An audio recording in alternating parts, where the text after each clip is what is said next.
A glass of milk. That's all she asked for. 30 seconds later, she was gone. Not gone from a street corner. Not gone from a crowded train station. Gone from inside a locked hospital ward, where every door was bolted, every hallway watched, every patient counted like coins in a vault. Her name was Carrie Selvage. The year was 1900. And what happened to her in the next few minutes would baffle investigators, haunt her family, and remain unanswered for longer than anyone could have imagined. This is a case where the walls themselves seem to lie. Union State Hospital sat in Indiana, a place built to contain and to protect.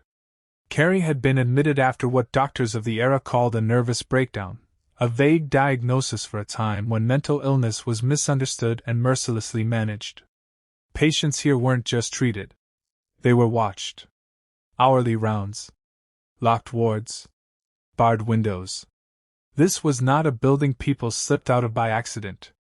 And yet, on the day she vanished, staff would later say Carrie seemed calm.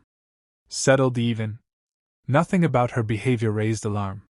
She was newly arrived, quiet, cooperative, the kind of patient nurses stopped worrying about. Then came the request. Simple. Human. Almost forgettable. A glass of milk. The nurse stepped out. Not far. Not for long. Just long enough to walk to another room and back. When she returned, the bed was empty. At first, no one panicked. Patients wandered. Hospitals had blind corners, supply closets, connecting corridors. Someone would find her 2 rooms over, confused, harmless. That was the story everyone expected to tell by dinner. But the search that followed found nothing. Staff checked every ward. Every closet. Every locked door that was supposed to still be locked. Her name was called down hallway after hallway, swallowed by silence each time. By nightfall, hospital administrators understood something was deeply wrong. A woman does not simply dissolve inside a building full of witnesses.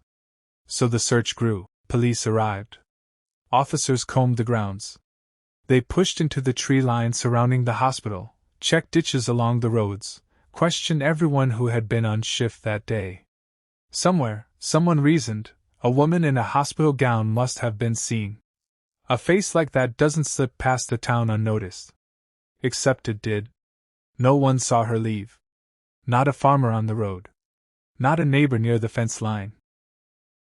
Not a single soul in the surrounding town ever came forward to say they'd spotted a woman matching her description. No belongings turned up.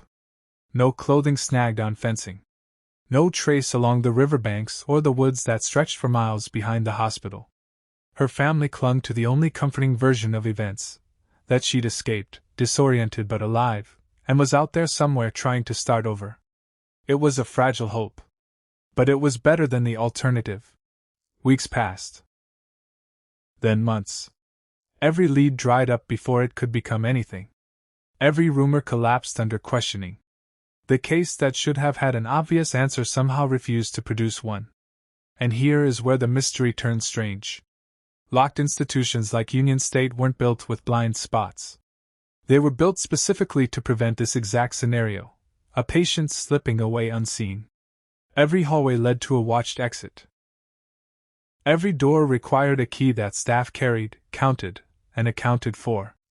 For Carrie to have simply walked out, she would have needed to pass through supervised checkpoints, in hospital clothing, without a single person noticing. It didn't add up. It still doesn't, entirely. Investigators at the time reached for the only theory that fit the available facts, however uncomfortable it felt, that Carrie had, against every procedural safeguard, found a way out unnoticed. Not because the evidence proved it, but because nothing else could be proven at all. Think about what that really means.